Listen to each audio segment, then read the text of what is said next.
श्री गोपाल कृष्ण महाराज की जय। आत्मा त्वं गिरिजामती सहचरा प्राणा शरीरं गृहं पूजा ते विषयोपभोगरचना निद्रा समाधि स्थितिः सञ्चारः पदयो प्रदक्षिणविधि स्तोत्राणि सर्वा गिरो यद्यत्कर्म करोमि तत्तदखिलं शम्भो तवाराधनम्। परं धाम परं ब्रह्म परेशं परमेश्वरं विघ्नविघ्नकरं शान्तं पुष्टं कान्तं अनन्तकम्। गोपाल कृष्ण भगवान की जय। मागील गुरुवार 5 गुरुवार आपण समर्थांनी रचलेल्या आत्मारामाचा अभ्यास केला आणि त्या आत्मारामाचा अभ्यास करताना, त्याचं विवरण करताना त्यातील प्रत्येक आशयाला बघताना माझी एक नम्र विनंती तुम्हाला सगळ्यांना अशी असायची की याचा सगळ्याचा जो अर्थ आहे तो एकांतात उलगडून पहा. नंतर जे काही माझ्या अल्पमतीला सुचलं की आपण जसं आत्मारामाचा अर्थ उलगडून बघण्याचा प्रयत्न केला त्याप्रमाणे जे आपल्या दैनंदिन जीवनामध्ये वाचनात येतात, बोलण्यात येतात, ऐकण्यात येतात, अशा काही वाङ्मयीन रचनांचा आपण सांगोपांग विचार करावा आणि त्यामुळे आजपासून काही गुरुवार, माहीत नाही किती गुरुवार ते होऊ शकतात, पण आजपासून काही गुरुवार 2 होतील किंवा 3 होतील किंवा 4-5 गुरुवार होतील, गणपती अथर्व शीर्ष हे यथासांग उलगडून बघण्याचा माझा मानस आहे. आणि त्यासाठी गणपती बाप्पा यानेच ती माझ्याकडून सेवा करवून घ्यावी ही माझी गणेशाच्या चरणी नम्र विनंती आहे. गणपती अथर्व शीर्ष हे अशी वाङ्मयीन रचना आहे की जी मला असं वाटतं प्रत्येक घरात ती म्हटली जातेच. अगदीच ज्या घरामध्ये कधीच म्हटली जात नसेल त्या भाद्रपद महिन्यामध्ये तरी गणपती अथर्व शीर्ष हे म्हटलं जातच जातं. आता आपल्याकडे गणपती अथर्व शीर्ष म्हणताना कसं म्हटलं जातं? काही जण शांतीपाठ न म्हणता थेट ओम नमस्ते गणपतये पासून सुरुवात करतात. खरं तर ते उपनिषदामध्ये आल्यामुळे, तो उपनिषदाचा मंत्र असल्यामुळे त्याची सुरुवात जर शांतीपाठापासून झालेली आहे तर आपणही ते म्हणताना सुरुवात शांतीपाठाने म्हणण्याचीच आवश्यकता आहे. बरेच जण शांतीपाठही म्हणत नाहीत, फलश्रुतीही म्हणत नाहीत, ओम नमस्ते गणपतये पासून सुरू करतात आणि संपवतात.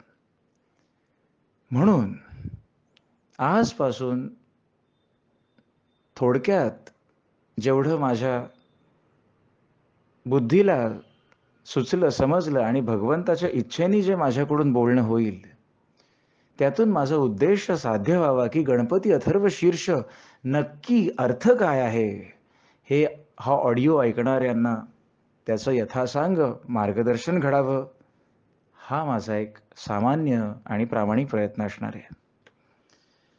गणपती अथर्व शीर्ष हा शब्दसुद्धा, मी आश्चर्य वाटेल तुम्हाला, परंतु माझे काही विद्यार्थी असे आले माझ्या आयुष्यामध्ये ज्यांना हा शब्दही म्हणता येत नाही, लिहिणं तर सोडून द्या. अथर्व शीर्ष म्हण पाहू. त्या आम्ही कॉन्व्हेंटवाले, इथेच सगळा प्रॉब्लेम होतो ना. मराठी संस्कृती, भारतीय संस्कृती, हिंदू परंपरा याला जोपर्यंत आम्ही मानाचं स्थान देत नाही तोपर्यंत आपल्या मनामध्ये त्याच्याविषयी पूज्य भाव कसा उत्पन्न होईल मला सांगा. गणपती अथर्व शीर्ष हे साधारणतः प्रत्येक घरोघरी म्हटलं जातं आणि त्याच्यामुळे प्रत्येक लहानग्यावरती त्याचा संस्कार व्हावा, हे अत्यावश्यक आहे. गणपती अथर्व शीर्षाचा आजचा जो आपण भाग घेणार आहोत, आजच्या गुरुवारचा, तो आहे शांतीपाठ. कारण शांतीपाठापासूनच गणपती अथर्व शीर्षाची सुरुवात होते. मग पुढील गुरुवारपासून आपण जे मूळ चालू होतं, ओम नमस्ते गणपतये त्वमेव प्रत्यक्षम तत्वमसी, याला आपण सुरुवात करणार आहोत. परंतु भाद्रपदामध्ये गणपती बसल्यानंतर किंवा माघी गणेशोत्सवामध्ये किंवा इतर दिवशी सुद्धा जेव्हा जेव्हा आपल्याकडनं गणपती अथर्व शीर्ष म्हटलं जातं, माझी कळकळीची विनंती आहे, जे कोणी गणपती अथर्व शीर्ष म्हणतात, त्या प्रत्येक शब्दाला कसं म्हणायचं आहे हे सुद्धा समजून घ्या. आणि त्याही पेक्षा महत्त्वाचं, याच्या मागचा काय गर्भितार्थ, काय आध्यात्मिक अर्थ आणि काय सामान्य अर्थ आपण घ्यायचा आहे, हे सांगोपांग अभ्यासाद्वारे समजून घ्या. आणि मग म्हणा. मी तुम्हाला खात्रीपूर्वक सांगतो की काहीतरी आपलं लहानपणापासून ऐकलंय म्हणून म्हणण्याऐवजी एखादी गोष्ट समजून उमजून अभ्यासून जर म्हटली तर त्याचा 1000 पटीने जास्त चांगला फायदा होतो, हे मी तुम्हाला स्वानुभवावरून सांगतो आहे. पूर्वी रामरक्षा, गणपती अथर्व शीर्ष किंवा आरत्या वगैरे म्हणताना मला काही कळत नसे. काय म्हणतोय, कशाला म्हणतोय? बरं, मोठ्यांनाच कळलेलं नसतं तर लहानांना कसं कळणार? म्हणजे आता येई ओ विठ्ठले माझे माऊली ये, ही आरती म्हणताना आपण किती आकार उकार द्यावेत, किती तो स्वर लांबवावा, निढळावरी कर, त्यामागचा धार्मिक भाव, आध्यात्मिक भाव घालवून त्या आरत्यांना चेष्टेचा विषय करावा, असा तो प्रकार नाहीये. लक्षात घेऊया आपण. आरती सुद्धा म्हणताना आर्त, आपल्या हृदयातून आर्ततेने जी येतं की नाही, ती खरी आरती असते. गणपती 2-3 महिन्यांवरती आलेले आहेत आणि म्हणून माझा सुद्धा एक मानस आहे की जेव्हा गणपती अथर्व शीर्ष म्हटलं जाईल, आरत्या म्हटल्या जातील, त्यावेळेला त्याच्यातील गर्भितार्थ, मतितार्थ, समर्थांना काय सांगायचं आरत्यांमधून, गणक ऋषींना काय सांगायचंय गणपती अथर्व शीर्षामधून, हे आपल्याला यथासांग कळावं, हा माझा मानस आहे. आता गणपती अथर्व शीर्ष याचा जो शांतीपाठ आहे, तो कसा आहे, काय आहे, त्याच्या मागचा अर्थ काय आहे, तो आपण थोडक्यात समजून घेण्याचा प्रयत्न करूया. शांतीपाठ. ओम भद्रं कर्णेभिः शृणुयाम देवाः, भद्रं पश्येमाक्षभिर्यजत्राः, स्थिरैः अंगैः तुष्टुवासस्तनुभिः, व्यशेम देवहितं यदायुः. ही पहिली प्रार्थना आहे. मग त्याच्यानंतर काही श्रेष्ठ देवतांना वंदन केलेलं आहे. ओम स्वस्ति न इंद्रो वृद्धश्रवाः, स्वस्ति न पूषा विश्ववेदाः, स्वस्ति नस्तार्क्ष्यो अरिष्टनेमिः, स्वस्ति नो बृहस्पतिर्दधातु. आणि मग त्रिविध तापांपासून आपलं रक्षण व्हावं म्हणून ओम शांती शांती शांती. आता हा शांतीपाठ, याच्या मागील हिंदू धर्म हा किती निस्वार्थ आणि किती लोककल्याणासाठी झटणार आहे, हे आपल्याला या शांतीपाठाच्या पहिल्या 2 ओळीतूनच कळतं. हिंदू धर्म संस्कृतीतील तुम्ही कोणतंही वाङ्मय, संत वाङ्मय, शास्त्र वाङ्मय उघडून पहा, तिथे कुठेही स्वार्थ नाही आहे. मला हे मिळो, मला ते मिळो, नाही. जगाच्या कल्याणाचीच अपेक्षा केलेली आहे. अगदी साधं आपल्याकडे जे म्हटले गेलेलं आहे की सर्वेपि सुखिनः सन्तु, इथेच सगळं आलं. सगळे सुखात राहू देत. सर्वेपि सुखिनः सन्तु, सर्वे सन्तु निरामयः, सर्वे भद्राणि पश्यन्तु, मा कश्चित् दुःखमाप्नुयात्. मला कोणीही दुःखात दिसू नये, अशी कृपा कर माझ्यावरती, असं मागणं भगवंताकडे. हा किती सर्वव्यापी विचार आहे, मला सांगा. भगवंत का नाही खुश होणार? ज्ञानेश्वर माऊलींनी गीतेवरती जेव्हा भाष्य केलं ज्ञानेश्वरीमधून, तेव्हा शेवटी जे पसायदान लिहिलेलं आहे की नाही, त्याच्यामध्ये सुद्धा ज्ञानेश्वरांनी आपल्यासाठी काही मागितलेलं नाहीये. दुरितांचे दुरित जावं म्हटलेलं आहे. उगाच 16 वर्षाच्या बालकाला माऊली म्हणतं अख्खं जग, कारण त्यांचं कर्तृत्वच तेवढं महान आहे. काय मागावं भगवंताकडे हे कळणं ना फार फार महत्वाचं आहे. मी तुम्हाला खरं सांगतो. शांती पाठामध्ये सुरुवातीच्या ओळींमध्ये काय मागितलंय भगवंताकडे याचा यथार्थ अर्थ समजून घ्या तुम्ही सगळ्यांनी. आपण सगळ्यांनी समजून घेऊया. मलाही ते कळणं अत्यंत आवश्यक आहे. ओम, मुळात ओम याच्यापासूनच मॅक्झिमम सगळ्याची सुरुवात होते. आपल्याकडे सगळे हिंदू वाङ्मयांमध्ये ओमकार आढळतो. ओम बद्दल थोडक्यात तुम्हाला इंटरेस्टिंग थोडी माहिती अशी सांगतो की ओम मध्ये जी 3.5 अक्षर आहेत, अ, उ, म आणि तो अर्धचंद्र जे आहे, तुम्ही जर ओमचा उच्चार केलात, अ, उ, म, अकार, उकार, मकार याचा जर उच्चार केला तर तुमच्या लक्षात येईल आपल्या जिभेला जरा सुद्धा हलावं लागत नाही. बघा तुम्ही, ओम, जीभ आहे त्या जागेवर आहे. ओम, ओम, ओम. आपली जीभ जरा सुद्धा हलत नाही. म्हणजे किती व्यापक आहे बघा. अगदी मुक्याला सुद्धा अगदी सहज म्हणता येईल असं हे ओंकार आहे.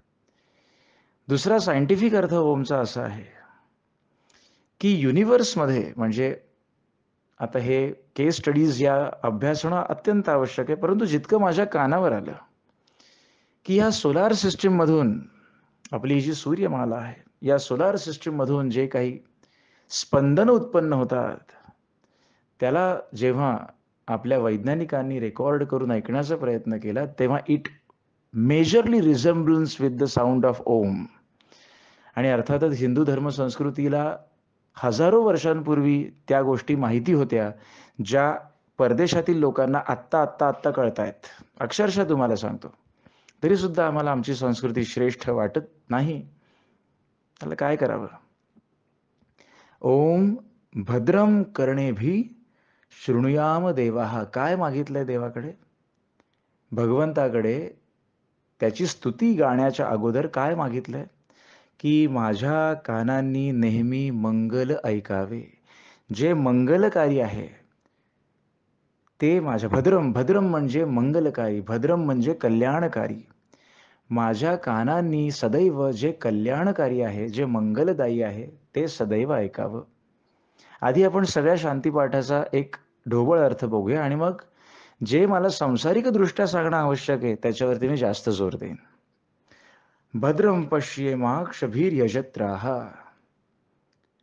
पश्येम माझ्या डोळ्यांनी, भद्रम, भद्रम म्हणजे माझ्या डोळ्यांनी सुद्धा सदैव उत्तम आणि जे शुभ आहे, यजत्रा म्हणजे यज्ञ असाही अर्थ होतो त्याचा. माझ्या या डोळ्यांनी जे शुभ आहे, जे उत्तम आहे ते पाहावं. पुढचं तर अतिशय महत्वाचं आहे. स्थिरैहि अंगैहि तुष्टुवासस्तनुभिः व्यशेम देवहितम यदायुः.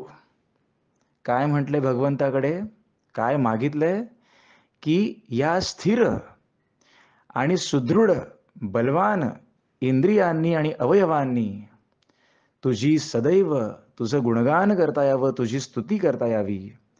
व्यशेम देवहितम यदायुः. देवांनी दाखवून दिलेल्या मार्गाने जाण्यामध्येच माझं हित आहे आणि त्या मार्गाने मी माझं अखिल आयुष्य व्यथित करावं. ही प्रार्थना भगवंताच्या चरणी केलेली आहे. केवढी व्यापक मागणी आहे, लक्षात घेताय? असं नाही मागितलंय, काही स्वार्थ मागितलेला नाहीये. फलश्रुतीमध्ये सुद्धा जे सांगितलंय त्याच्या मागचाही गर्भितार्थ मी तुम्हाला नंतर सांगेन, पण ते गणपती अथर्व शीर्षाच्या शेवटी. आता तर सुरुवात आहे. पुढे अनेक देवतांना जो नमस्कार, जे वंदन केलेलं आहे ते थोडक्यात आपल्याला सांगतो. माझा भर ह्या पहिल्या 2 ओळींवरच असणार आहे, कारण सांसारिक दृष्ट्या मला त्याच्यावर भर द्यायचा आहे. पुढच्या 2 ओळींमध्ये ज्या इष्ट देवतांना वंदन केलेलं आहे, ओम स्वस्तिन इंद्रो वृद्धश्रवा. इंद्र हा तर देवांचा राजा आहे. जो देवादी देवांचा राजा आहे त्याला प्रथम नमस्कार. ऋग्वेदामध्ये सुद्धा अनेक सूक्त ही इंद्रदेवावरती आलेली आहेत. आपल्या हातांची, आपले हात जे इंद्रिय आहेत, कर्मेंद्रियांपैकी जे हात आहेत, त्या हातांची अधिष्ठात्री देवता इंद्र आहे, लक्षात घ्या. स्वस्तिन पूषा विश्ववेदाः. पूषण जी देवता आहे, अशा पूषण देवतेने, जो भरभराट करणारी जी देवता आहे, अशा देवतेला वंदन असो. स्वस्ति नस्त्यार्क्ष्यो अरिष्टनेमी. अरिष्टनेमी असा जो तार्क्ष्य म्हणजे पक्षीराज गरुड आमचे शुभ करो, आमचं कल्याण करो. आणि स्वस्ति न बृहस्पतीर दधातु, वाणीचा जो अधिपती आणि देवांचा जो गुरु असा बृहस्पती यांनी माझं कल्याण करावं. ओम शांती शांती शांती. आदिदैविक, आदिभौतिक आणि आध्यात्मिक अशा त्रिविध तापांपासून ज्याचा यथासांग उल्लेख समर्थांनी दासबोधामध्येही केलेला आहे, त्या अशा त्रिविध तापांपासून माझं रक्षण व्हावं हे मागितलंय देवाकडे. आता आपण पहिल्या 2 ओळींचा यथार्थ अर्थ उलगडून पाहणार आहोत.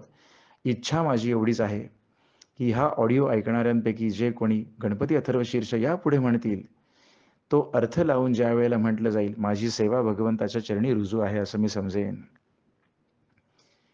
भद्रम कर्णेभी शृणुयाम देवाः. भद्रम म्हटलेलं आहे, लक्षात घ्या. भद्रम म्हटलेलं आहे, जे माझ्यासाठी कल्याणकारक, जे माझ्यासाठी आनंददायक म्हटलेलं नाहीये, आनंददायक म्हटलेलं नाहीये, जे माझ्यासाठी कल्याणकारक आहे ते माझ्या कानावर पडो.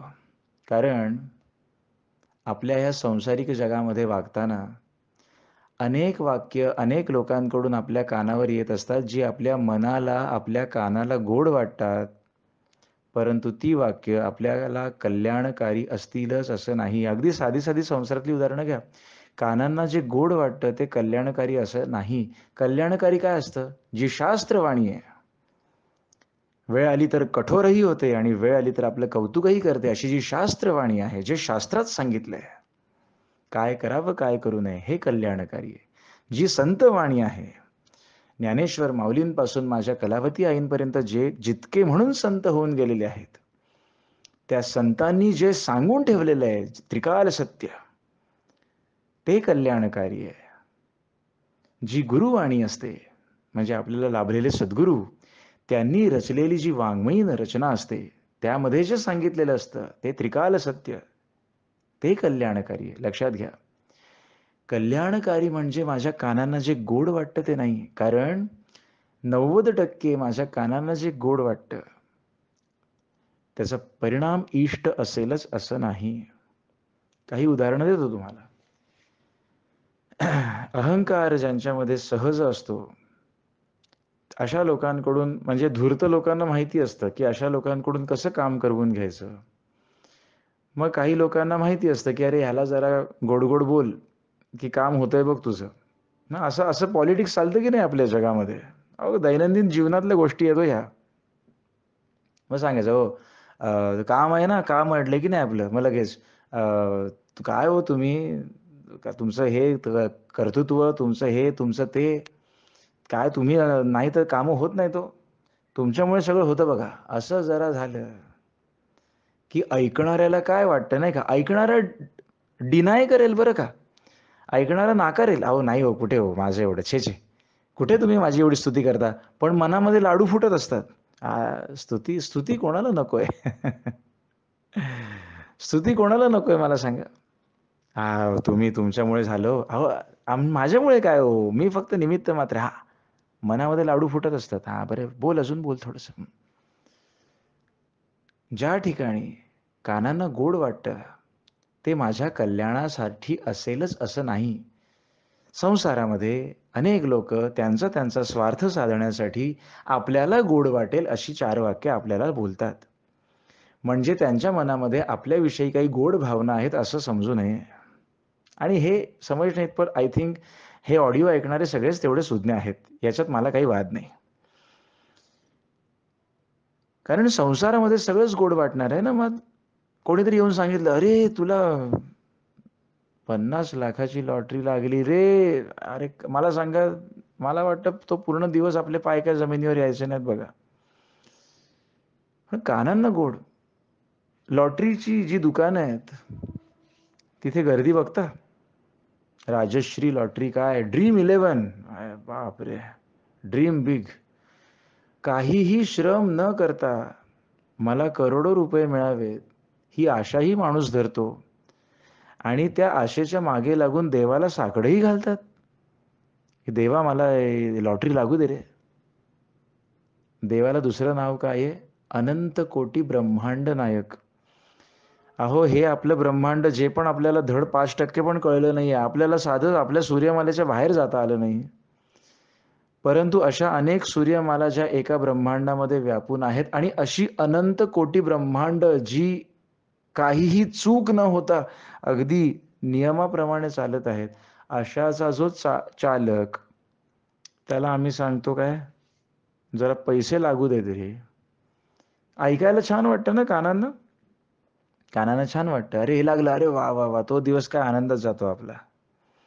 लक्षात घ्या, दैनंदिन जीवनामध्ये संसार जगताना कानांना गोड वाटेल म्हणजेच ते माझ्यासाठी कल्याणकारी आहे असं नाही.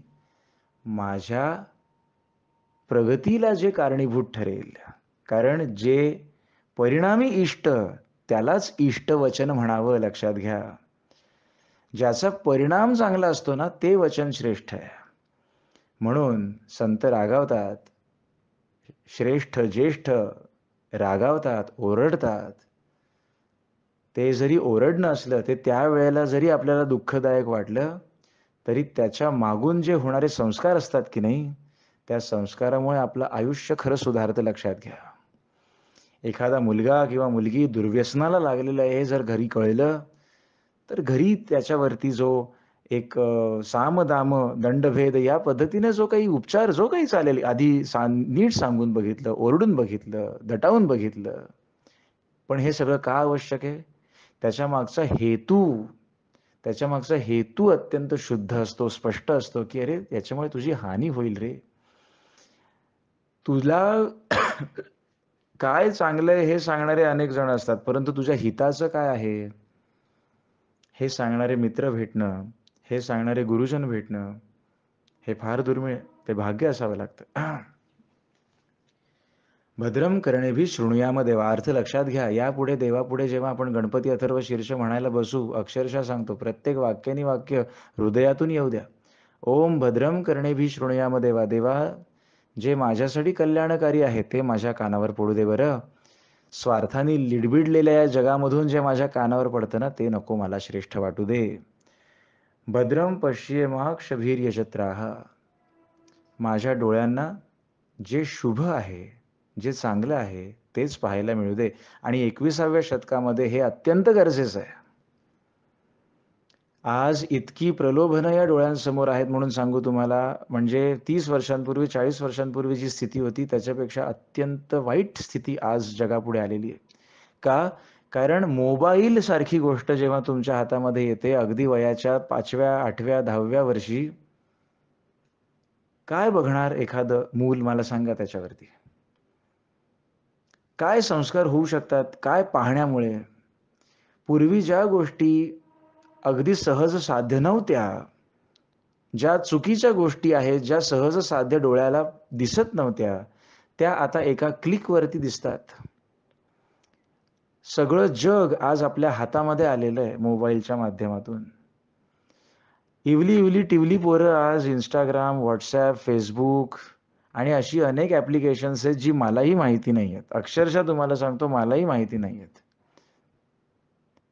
अशा त्या ॲप्लिकेशनवरती जातात. काय चांगलं काय वाईट हे समजण्याची बुद्धी प्रगल्भ झालेली नसते. त्यावेळेला पाहू नये ते पाहिलं जातं. अशा वेळेला तयार होणाऱ्या त्या मनावरती काय संस्कार होत असतील मला सांगा. आज कलियुगाचा जो प्रभाव वाढत चाललेला आहे, हळू प्रभाव वाढत चाललेला आहे. यदा यदा ही धर्मस्य ग्लानिर्भवती भारत, हे जे अर्जुनाला श्रीकृष्णाने द्वापार युगात सांगितलेलं वाक्य आहे, ते पुन्हा एकदा त्याला खरं करण्याची वेळ काही फार लांब नाहीये म्हणून सांगतो तुम्हाला मी. फार लांब नाहीये. आज कलियुगामध्ये इतकं काही वाईटच दिसतंय ना. मला सांगा, चांगलं काही दिसतंय? जरा बाहेर राउंड मारून आलो आपण, घराच्या बाहेर जर पडलो दिवसभरामध्ये, डोळ्यांना काय काय दिसतं आपल्या प्रवास करताना? एकतर हाणामारी तरी चाललेली असते, हमरी-तुमरीवर तरी लोकं आलेली असतात. स्टेशन साईडच्या दिशेने चालत गेलो तर हमखास एखादं प्रकरण दिसतंच. किंवा काय हल्लीच्या तरुण मुलं-मुली त्यांचं काय हल्ली चाललेलं असतं काही कळत नाही. काय जागा, काय वेळ, काळ काहीही कळत नाही. काहीही आम्हाला माहिती नाही. काही आमच्या मनावर परिणाम होत नाही. आम्हाला काही वावगं वाटत नाही. पूर्वी नियम असायचा 7च्या आत घरात. आता आम्ही 11 वाजले रात्रीचे की बाहेर पडतो. हे बघा, परिस्थिती बदलते त्याप्रमाणे माणूस बदलतो, हे मलाही मान्य आहे. मीही असं म्हणत नाही बरं का, की 1960 आणि 70च्या दशकामध्ये जसे दिवस होते तसेच जगा, असं माझंही म्हणणं नाही बरं का. परिस्थिती सापेक्ष माणसाने जगावं, परिस्थिती सापेक्ष माणूस बदलतो, हे मलाही मान्य आहे. परंतु आपण आपल्या शास्त्राची चौकट ओलांडता कामा नये. चारित्र्य आणि पावित्र्य, शरीराचं चारित्र्य आणि मनाचं पावित्र्य ज्या व्यक्तीला नाही जपता येत, तो मनुष्यवत पशु आहे, समजून घ्या. आणि आज मनाचं पावित्र्य जपण्यासाठी किती कष्ट आहेत मला सांगा. मोबाईलच्या क्लिकवर आज हवं ते उपलब्ध आहे, हवं ते काहीही टाका, उपलब्ध आहे. जरा घराबाहेर पडलो की डोळ्यांना नको नको ते दिसतं. तामसिक, राजसिक हेच दिसतं. सात्विक हासकर देवळामध्ये काय, मंदिरामध्ये काय, लोकांच्या चेहऱ्यावरती पुजाऱ्यांशी कैसा देव, कथड्यांशी कैसा भाव. व्यापार झालेला आहे सगळा. हे घ्या, ते असे टोपल्या घेऊन बसलेलेच असतात. हे घ्या घ्या घ्या, अरे चला चला, ₹50, ₹60, ₹20, काय चाललंय काय? जग कुठे चाललंय? सात्विकता कुठे हरवत चालली आहे या जगामध्ये? विचार केला तर कल्की अवतार घेण्यासाठी भगवंत जे सांगून ठेवलंय त्याने दशावतारांपैकी, तो अवतार घेण्यासाठी भगवंताला जास्त वाट पाहण्याची गरज नाहीये. एकूणच कलियुग त्या दिशेने चाललेलंच आहे. तरी सुद्धा जितक्यांना शक्य होईल आपल्या पेक्षा लहान जे वयाने आहेत त्यांना हे ग्रंथाचे अर्थ समजावून सांगण्याचा प्रयत्न करा. आजची पिढी प्रश्न करते, आम्हाला याचा अर्थच समजत नाही, आम्ही का म्हणावं? हा म्हणून माझा कळकळीचा प्रयत्न आहे. अध्यात्मचिंतन मला तुम्हाला सांगतो. कळू दे, आजच्या पिढीला कळू दे. आज जी 5 वर्षाची, 6 वर्षाची, 10 वर्षाची, 15 वर्षाची जी भविष्याची पिढी आहे की नाही आपली, जी घडवायची आपल्याला सगळ्यांना मिळून, त्यांना हे कळू दे की रामरक्षेमध्ये काय सांगितलंय, गणपती अथर्व शीर्षामध्ये काय सांगितलंय, मग सांसारिक दृष्ट्या काय सांगितलंय, आध्यात्मिक दृष्ट्या काय सांगितलंय, वैज्ञानिक दृष्ट्या काय सांगितलंय. जेव्हा त्यांना पटेल ना, मी तुम्हाला अक्षरशः सांगतो, त्यांना वेळ नाही लागणार या भारतीय संस्कृतीकडे वळायला. त्यांना समजावून सांगायला येत नाही आम्हाला. कारण पूर्वीचे दिवस नाही राहिले ना. पूर्वी मी लहान होतो, आईने सांगितलं रामरक्षा म्हण, हा, का म्हणून विचारायचं नाही, दिवा लागला की शुभं करोती म्हणायचं. आम्ही आपले उभे राहत होतो की नाही हातपाय स्वच्छ धुवून. आजची पिढी प्रश्न करते, तो त्यांचा दोष नाही, स्वभावतःच त्यांच्यामध्ये ते आलेलं आहे. आजची पिढी प्रश्न करते, 5 वर्षाच्या मुलाला सांगितलंय कर, का करायचं? मला सांगा, आजच्या पिढीला, आज ज्यांना मुलं आहेत 5-6 वर्षाची, ज्यांना नातू आहेत, नाती आहेत, बघा ते किती प्रश्न करतात. आपल्याला एवढे प्रश्न पडायचे का हो? ते किती प्रश्न करतात बघा. हे असं का करायचं? मग असं केल्याने काय होणार? आणि त्यांची बुद्धी इतकी तल्लख आहे, की ते असा विचार करू शकतात, की आपल्याला पण आश्चर्य वाटतं की नाही? मला सांगा, वाटतं की नाही आश्चर्य? की अरे हे एवढूसं मूल कसं काय एवढा विचार करतं बाबा? आपल्याला तर काही सुचायचंच नाही त्या वयाचे असताना. हो की नाही? आपण म्हणतो की नाही? आपण म्हणतो की नाही, अरे ह्या वयात यांना सुचतं, आम्हाला 15 वर्ष झाली तरी कळलं नव्हतं. कारण आता पिढी बदलते आहे. मुलं प्रगल्भ होत आहेत, लवकर प्रगल्भ होत आहेत. म्हणून त्यांना भारतीय संस्कृतीमध्ये जे वाङ्मयीन रचना आहे, ते त्यांच्या कलेने सांगायला नको का? आम्हाला दटावून सांगितलं, रामरक्षा म्हण, हं, प्रश्न करायचे नाहीत. आम्ही म्हटली. आजची पिढी ऐकणारी नाहीये. त्यांना त्यांच्या कलेने समजावून सांगणं आवश्यक आहे.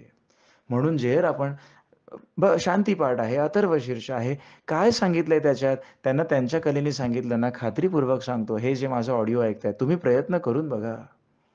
खात्रीपूर्वक त्यांना रस निर्माण होईल, त्याच्यामध्ये इंटरेस्ट वाटायला लागेल, की अरे अच्छा असं सांगितलंय का?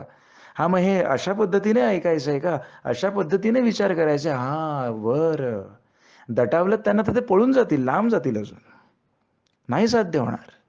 मी तुम्हाला स्वानुभवावरून सांगतो या गोष्टी.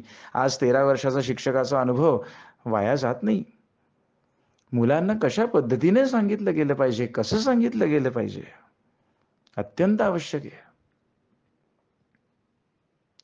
पुढे म्हटलेलं आहे, स्थिर, हे तर अत्यंत महत्वाचं आहे. स्थिरैहि अंगैहि तुष्टु वासस्तनुभिः व्यशेम देवहितम यदायुः.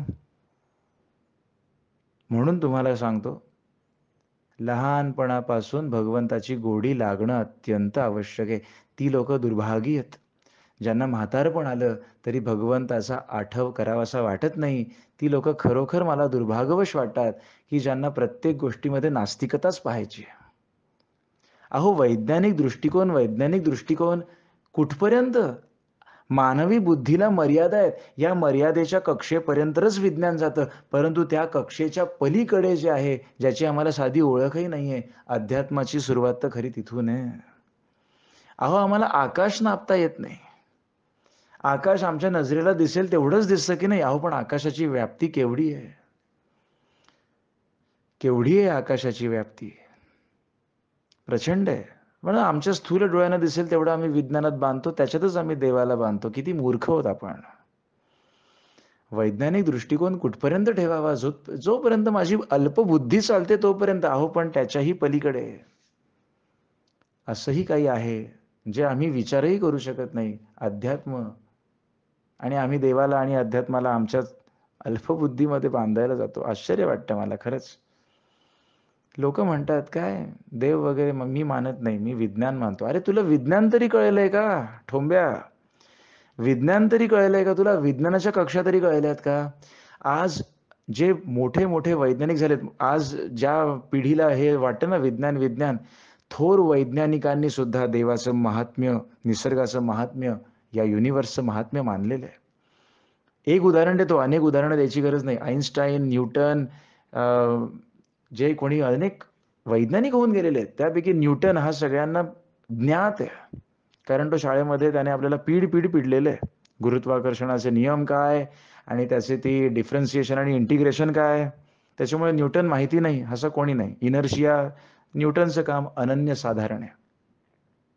असा हा न्यूटन ज्यावेळेला एका गणितीय विभागावरती जेव्हा काम करत होता, तेव्हा तो समुद्र किनाऱ्यावरती त्याच्या काही परिवाराबरोबर फिरायला गेलेला असताना लोकं त्याची स्तुती करायला लागले. "काय बाबा न्यूटन तुम्ही महान, म्हणजे काय तुमचं हे समुद्रासारखं ज्ञान अगाध आहे बरं."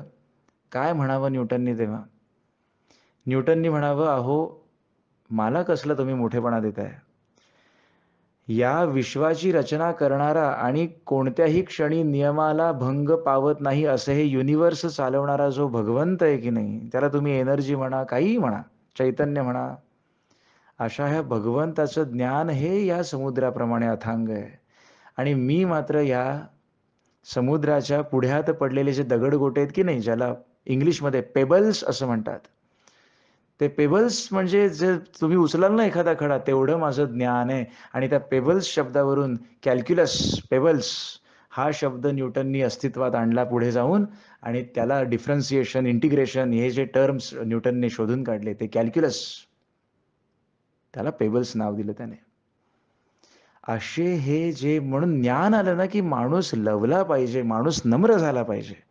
आम्ही ज्ञानाने अभिमान एवढंसं ज्ञान झालं, की आम्हाला 2+2 4 आलं, की आमची स्थिती अशी होती, की कोणाला सांगू आणि कोणाला नाही. लक्षात घ्या इथे. सांगायचं काय?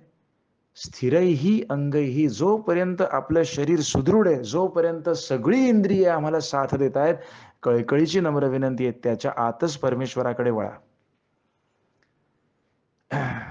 आत्ता मी एका ओळखीच्या आजींकडे गेलो होतो. आजी म्हणजे माझ्या नात्यातल्या नाही आहेत, पण वयाने मोठ्या आहेत म्हणून मी त्यांना आजी म्हणतो. एकही कीर्तन प्रवचन सोडत नसत. माझं जेव्हा कधी बोलणं होत असे तेव्हा त्या अगदी जातीने हजर राहत असत. आत्ता परवाच त्यांची भेट झाली. अतिशय वाईट वाटलं मला. स्मृतीच गेली हो त्यांची. आपण कोण आहोत ही ओळख त्यांना सांगता येत नाही. आपण कुठे राहतो त्यांना माहिती नाही. 4 भिंतींच्या आड त्यांना घरचे जाऊन देत नाहीत. कारण गेले तर परत येतील याची शाश्वती नाहीये. कारण स्मृती गेली.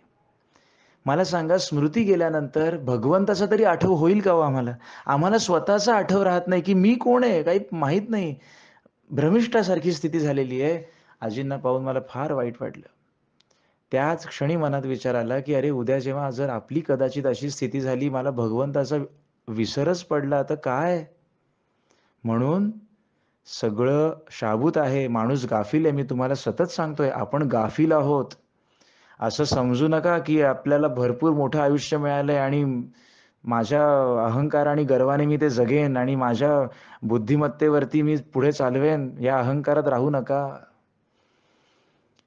जोपर्यंत स्थिरैः अंगैः सृष्टवासस्तनुभिः व्यशेम देवहितम यदायुः, मला जे काही भगवंतानी आयुष्य दिलेलं आहे, या आयुष्याचा व्यय प्रत्येक क्षण मी भगवंताच्या प्रती सार्थकी लावण्याचा प्रयत्न करेन. तेवढंच मात्र आम्हाला जमत नाही. जोपर्यंत शरीर सुदृढ आहे तोपर्यंत किती पैसा कमवू किती नको, जोपर्यंत शरीर सुदृढ आहे तोपर्यंत किती मोठ्या पगाराची नोकरीच्या मागे धावू आणि नको, याच्या पलीकडे दुर्दैव आहे, आपण जाऊ शकत नाही. आणि मग एक दिवशी फटकन सोटा पडतो, ॲक्सिडेंट झाला काय किंवा काही एकदम शरीराला व्याधी जडली काय आणि एकदम युटर्न मारून मग माणसाला सहनच होत नाही की अरे, कारण बेसावध आहे, बेसावध आहे माणूस. मी तुम्हाला अक्षरशः सांगतो, रोज सकाळी उठल्यानंतर माझ्या मनामध्ये हा विचार येतो. तुमच्या मनामध्ये यायलाच पाहिजे असं जरुरी नाहीये, पण निदान माझी कळकळीची विनंती आहे तुम्हाला सगळ्यांना, हा विचार करा. सकाळी उठून जेव्हा आता धन कमावणं तर प्राप्त आहे, संसार आहे, घरामध्ये 4 माणसं आहेत खाणारी, तर धन कमावणं प्राप्त आहे, परंतु सतत मनामध्ये विचार येतो, अरे हर्षल, कुठपर्यंत आणि कधीपर्यंत? दिवसातले निदान 10 तास मला कामासाठी द्यावेच लागतात आणि मी देतो. असं अजिबात नाहीये की मला ते सगळं नकोसं झालंय, असं नाहीये. देतो मी त्याला, पण मनामध्ये विचार राहतो बॅक ऑफ द माइंड की कुठपर्यंत? कुठपर्यंत? उद्या अचानक जर काही मला झालं तर काय करावं? आणि म्हणून ही कळकळ माझ्या मनामध्ये सदैव राहते. तुम्हाला अक्षरशः सांगतो, वेळ काढला की निघतो. तुम्हाला खरंच सांगतो. लोकं म्हणतात ना, "अहो देवळात जायला वेळ नाही हो, आज नाही जाणं झालं. अहो पोथी वाचायला वेळ नाही हो, आज नाही झालं." अहो का वेळ नाही? कारण आम्हाला महत्त्वच कळलेलं नाहीये. महत्त्व कळलं नाही तर वेळ मिळाली तरी वाया दवडली जाते. आज हा अध्यात्म चिंतन मालेचा सेवा माझी ही दर गुरुवारी व्हावीच, कळकळ असते माझी. म्हणून कितीही उशीर झाला, मोबाईलवर रेकॉर्डिंग करतोय मी आता WhatsApp मेसेजेसवरती. आत्ता 1 वाजलाय रात्रीचा. का? मला सकाळी उठून कामं नाही आहेत? आहेत. परंतु भगवंताचं महत्त्व जाणा, खूप माझी कळकळीची विनंती आहे तुम्हाला. त्याच्याशिवाय कोणी नाही, त्याच्याशिवाय कोणी नाही. उद्या जर अशी स्थिती झाली, एकदम पॅरालाइज झालं शरीर. उजवी बाजू, डावी बाजू. अहो काय गॅरंटी आहे का मला सांगा ना? कोण आहे इथे आज या जगातलं गॅरंटी देतो माझ्याकडे आज करोडो रुपये आहेत, मला काही होत नाही. आहे कोणी स्टॅम्प पेपरवर लिहून देणारं? कोणी नाही. देणारा मूर्खच समजावा. अहो वृक्षाचंही पानं हाले ज्याची सत्ता, समजून घ्या. म्हणून स्थिरैही अंगैही मला फार सांगावसं वाटतं, कळकळीने सांगावसं वाटतं. नम्र विनंती आहे सगळ्यांना, सगळी इंद्रिय, कर्मेंद्रिय, ज्ञानेंद्रिय शाबूत आहेत, तोच भगवंताची हरी हरी प्रार्थना करा. जो काही तुम्ही मंत्र म्हणत असाल, जास्तीत जास्त जितका आठवेल, जितका झेपेल तितका जपण्याचा प्रयत्न करा. ओम नमः शिवाय असेल, श्रीराम जय राम जय जय राम असेल, किंवा नुसतं राधे गोविंद असेल, रामकृष्ण हरी असेल, राधा असेल, श्री स्वामी समर्थ असेल, जो कोणता मंत्र असेल, ओम गम गणात बोते असेल, कोणताही मंत्र असेल, नम्र विनंती आहे, ज्या मंत्रावर तुमची श्रद्धा आहे, कर्मेंद्रिय, ज्ञानेंद्रिय शाबूत असेपर्यंत जितकं झेपेल दिवसभरात तितकं आठवण्याचा प्रयत्न करा, जपण्याचा प्रयत्न करा. कारण एकदा या शरीराला व्याधी लागली आणि ती कधी लागेल सांगता येत नाही. अशा भ्रमात राहू नका की वयाची 80 आली आणि 70 आली तरच काहीतरी होईल, असं नाही. आज अशी तरुण पिढी सुद्धा आहे, ज्यांना कधी हार्ट अटॅक येतो सांगता येत नाही. आज अशी तरुण मुलं सुद्धा आहेत, कधी कॅन्सरनी ग्रस्त होतील सांगता येत नाही. जग अधोगतीकडे चाललेलं आहे, अंताकडे चाललेलं आहे. फार काही लांब नाहीये, फार काही लांब नाही. समजून घ्या या सगळ्या गोष्टी. सावध व्हा, एवढंच मला सांगायचं तुम्हाला या सगळ्यातून, या शांतीपाठामधून, की खरी शांती कुठे आहे ते शोधण्याचा प्रयत्न करायचा आहे. अन्यथा हा संसार दुःखरूपच आहे. काय शांती द्यायला बसलाय हा संसार आपल्याला? अहो प्रत्येक क्षणाला शांततेचा भंगच होतो आपला या संसारामध्ये. एकतर माणसांकडून, नाही तर व्यक्तींकडून, नाही तर स्वतःच्याच स्वभावामुळे. अतिविचार, अतिद्वेष, अतिराग, अतिवासना मनामध्ये काय कमी आहेत? परंतु ह्या सगळ्यांवरती जर विजय प्राप्त करायचा असेल, तर शांती पाठामध्ये सांगितलेल्या ह्या काही ओळींचा अत्यंत बारकाईने विचार करा. स्थिरैहि अंगैहि, आपलं अंग स्थिर असताना, बुद्धी स्थिर असताना, मती स्थिर असताना, वाणी स्थिर असताना त्याचा वापर भगवंताच्या प्रती प्रगती कशी होईल या कारणासाठी वापरा. नाहीतर दिवसभरात उठल्यापासून लोकांना नावं ठेवतोय, लोकांना शिव्या घालतोय, मनामध्ये फक्त लोकांविषयी कुविचार आहेत, निंदा आहे, याने काहीही साध्य होणार नाही. अंती जन्म-मरण चक्राच्या फेऱ्यामध्ये जाऊन नको नको त्या योनींमध्ये जावं लागेल. पुनरपि जननम पुनरपि मरणम पुनरपि जननी जठरे शयनम. या पलीकडे काही होणार नाही. काहीही कितीही मिळवा. अरे तर अंबानी आडनाव असू दे, नाहीतर टाटा बिर्ला आडनाव असू दे, नाहीतर कोणी बिल गेट्स असू देत, काहीही नाही. अध्यात्म जाणलं नाही तर आयुष्य व्यर्थ आहे. समाजासाठी आपलं देणं आहेच, म्हणून या लोकांकडनं देवाच्या इच्छेनेच वागणं घडलेलं आहे. लक्षात घ्या. परंतु जर आपण जाणू शकलो नाही की नक्की गाभा काय आहे या जन्माचा, तर पुन्हा एकदा चला, पुन्हा एकदा सगळ्या जन्मांमधून फिरा. त्याशिवाय आपली सुटका नाही. जोपर्यंत आपण स्वरूप जाणत नाही तोपर्यंत नाही.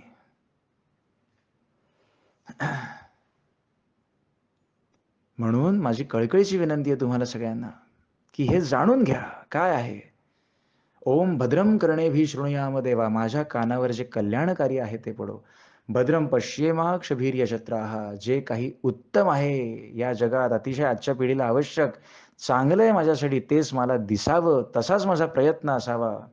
स्थिरैहि अंगैहि तुष्टुवासस्तनुभिः. माझे हे सगळे इंद्रिय स्थिर असताना माझ्याकडून भगवंताच्या प्रती सेवा घडो. बरं 24 तास नाही म्हणत मी तुम्हाला गणित पण समजावलंय वेळेचं. निदान दिवसातले 15 मिनिटं तरी द्या, 10 मिनिटं तरी द्या. परंतु ती अशी द्या की त्या वेळेला संसारातली कोणतीही गोष्ट तुमच्या डोळ्यासमोर येता कामा नये. हळूहळू प्रगती. थेंबे थेंबे तळे साचे. भगवंताला मी खात्रीपूर्वक सांगतो, आनंद झाल्याशिवाय राहणार नाही. आनंद झाल्याशिवाय राहणार नाही. म्हणून यापुढे आता गणपती अथर्व शीर्षाचे हळूहळू काही भाग प्रत्येक गुरुवारी येतील. म्हणून भाद्रपद जेव्हा येईल आणि जेव्हा गणपती अथर्व शीर्ष म्हणाल, माझी इच्छा आहे की जाणून म्हणावं. एकाने तरी कोणीतरी जाणून गणपती अथर्व शीर्ष म्हटलं की काय आहे, काय गणपती अथर्व शीर्षामध्ये म्हटलेलं आहे.